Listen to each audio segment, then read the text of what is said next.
Hello, beautiful souls. My name is Alina. Welcome to my channel where I talk about spiritual awakening, spirituality, trauma healing, and patterns, and all of those things that they bothered us in life. So today I want to talk about something specific that has been bothering me for the past month.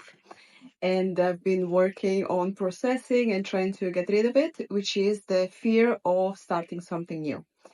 And I'm pretty sure a lot of people can relate to this. And it's been kind of intense working through this fear. So long story short, now I decided to do this YouTube thing where I try to speak about traumas and spiritual awakening and healing and all of that.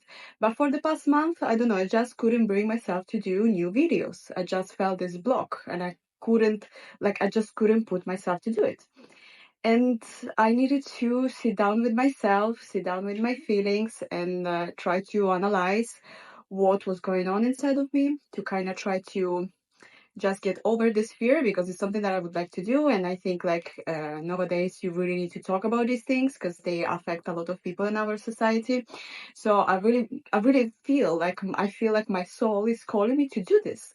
But yes, I do have this feeling, but from the other side, I just cannot bring myself to do this. And I was like, but what the hell is going on with me? Like, why did I started strong. I was like, okay, I'm just gonna do it. I started to do videos, and then I had a major block, and I couldn't understand why. This is because I've been triggered, I've been triggered very heavily, and I enter in this loop of procrastination, of more procrastination, of distracting myself with different things, and just don't bring myself to do what I actually wanted.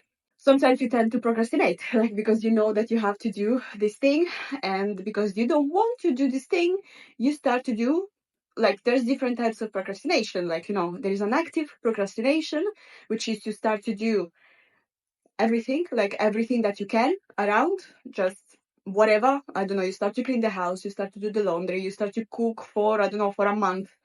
You start to, you go for a run, you do anything. This is, in my case, this is what I was doing, just to don't do the thing that you're supposed to. And then once you do the thing, you realize that this wasn't that scary.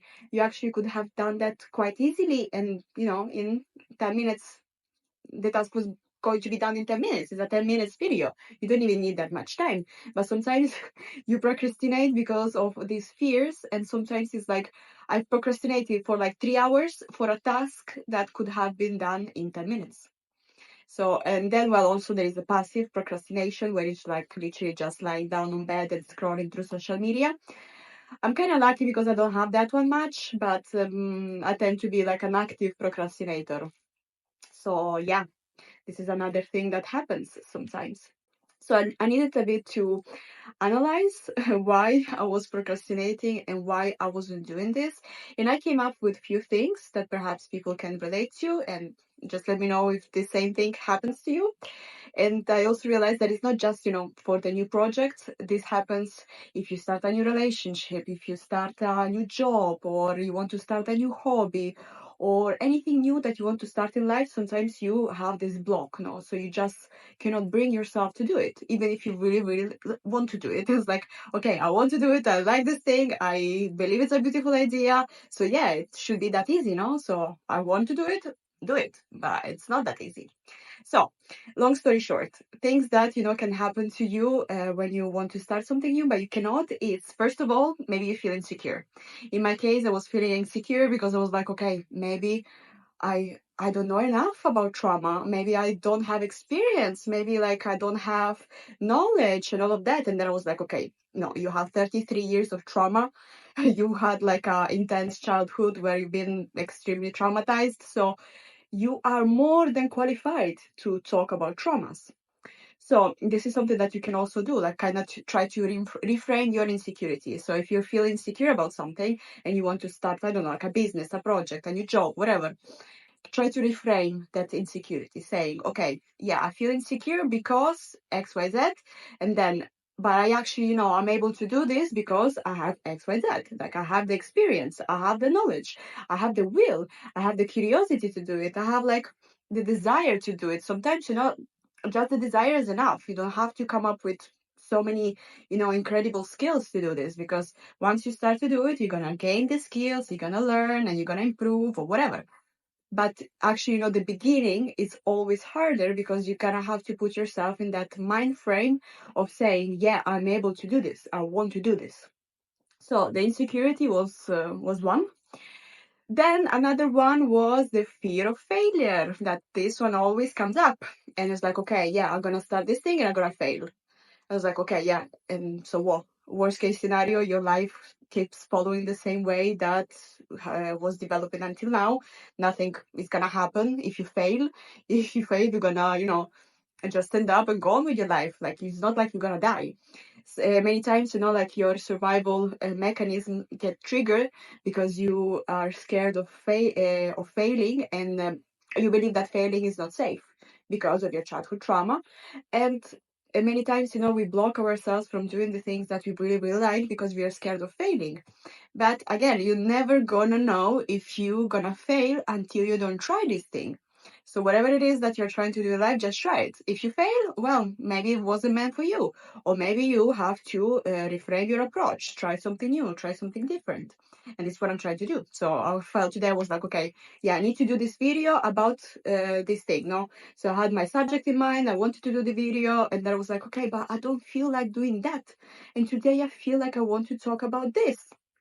Actually, about the fear, no, of why I cannot do the videos. I was like, okay, so fear of failure. Then I have another one that this was actually quite unexpected, which is the fear of success, or like feeling undeserving of success.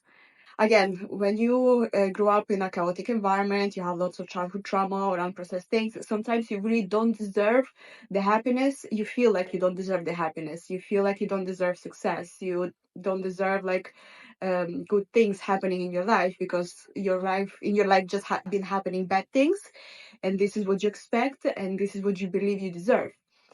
And I was like, okay, so. Sometimes you see all these people on YouTube or social media that they actually have success and they have like incomes, and they are financially free, like they don't have to work anymore because their passion become their work. And I started to think, and I was like, am I actually ready to have this? It's like, okay, you don't know. You can have success in life, sometimes happens, like people go viral, they become famous, and you have a lot of success, and you can, I don't know, like launch your business, helping people, whatever. And I was like, do I actually deserve this? And then I started to think, so I feel also undeserving of success. So it's not just fear of failure, but it's also fear of success. So it's like this thing is triggering me all the fears that I have inside of me. And I'm like, okay, I don't know what to do anymore. So because I didn't know what to do, I'm doing it. So the only thing to do is actually try to do what you're scared of. And this is what I'm scared of. So I'm trying here to express myself, and just to no script this time, no nothing, just say whatever comes to me. And then another thing that I realized, that sometimes you also have fear of visibility. Not visibility in a sense like, oh, how many likes you're gonna have, or whatever. Visibility in terms of like you are putting yourself out there, especially in these things of videos, of filming, of expressing yourself, or like expressing your opinion, expressing your um, explaining your past, explaining your traumas. Sometimes it can feel really triggering and very, very scary, putting yourself out there. And for people, like that, sometimes they have, oh, I felt very triggered explaining this. You see, like, even talking about this, like, I felt triggered and my brain just went flat. So yeah, this visibility thing is because sometimes, when you spend your childhood hiding, and you didn't had how to say, like, you didn't have a safe space, you needed to hide yourself, to feel protected. Sometimes, visibility can be scary. Oof. Oh yeah. So yeah, visibility can feel very scary, and this is what I've tried, what I've been battling for the past. Mm. Oof, I got very triggered with this video. Okay, so yeah.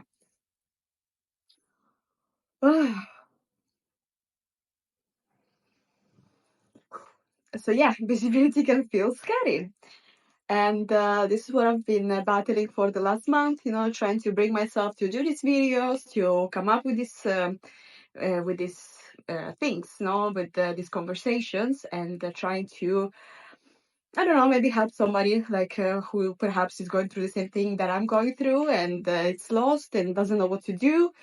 And I hope this can, give you some perspective and try to analyze what is your problem on, whatever thing you're planning to do. Is like, what is your blockage, not problem, blockage. What is your blockage, and where this blockage comes from. So the most important thing is trying to reframe these blockages. So try to analyze, like worst case scenario. Okay, fear of failure, what is the worst case scenario? Fear of success, what is the worst case scenario? Invisibility, what is the worst case scenario? So it's like literally trying to kind of predict future situations and see that it's actually safe. So there's nothing to be worried about, because majority of the time when you get triggered is because you got triggered because you don't feel safe. And yeah, and safety is the primary role, let's say, of your brain. So your mind, your mind in general, what it's trying to do is just trying to keep you safe. So it comes up with all these ideas, with all these patterns, with all of these things, just to keep you safe. But sometimes, feeling safe, and it's not necessarily how your mind is planning to make you feel safe. In my case, for example, my mind is telling me you shouldn't be doing this because it's not safe. But it's like, okay, if you analyze the situation, is it actually safe or is not safe? Or is just your mind that's telling you it's not safe? So majority of the time, your mind actually tells you that something is not safe, but it is safe, and you just can, just try to do it. So, well, that's about it for today. I think I've been triggered enough with this video and with this thing. And yeah, I hope this video has been helpful. Let me know in the comments if you are also going through these things sometimes. And and yeah, I gonna see how this week goes, and if I'm able to be back on track with my project, or if I'm gonna need to procrastinate a bit more and think about it more and analyze myself more before I actually start to do it. So yeah, bye.